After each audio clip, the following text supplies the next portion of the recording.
The explosion shook buildings far away and created a column of smoke that spread across the Baghdad sky early Monday evening. At least one person was killed and dozens injured, most of them civilians. Iraqi security forces say there was an explosion at a weapons depot inside this military base, shared with a paramilitary group. Iranian-backed and other armed groups have been operating in Iraq with the full support of the country since 2014, when they joined the fight against ISIL.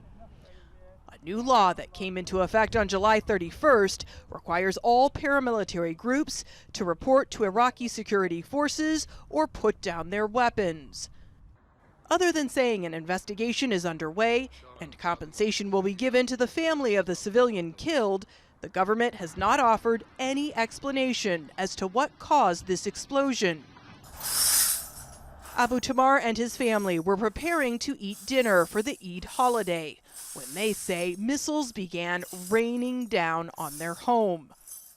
A window shattered. A metal door ripped apart.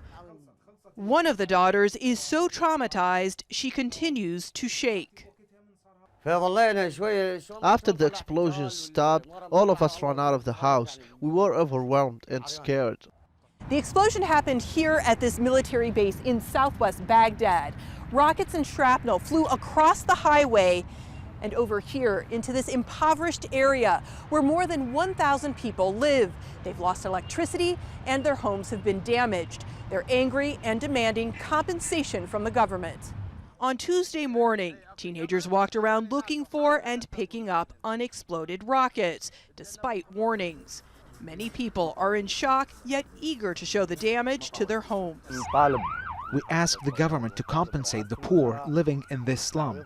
It is dangerous to live here now. We're asking security forces to remove these unexploded missiles as soon as possible. Tamar says she's grateful no one in her family was injured, but the damage to their home is just another hardship in a life of struggle. We have suffered for a long time and we keep suffering. Only the poor endure the worst. We don't expect anything from this country. That's because most of the people living in these makeshift homes along the highway have built illegally. They say if they could afford to live somewhere out of range from a military base, they would. Natasha, Ghoneim, Al Jazeera, Baghdad.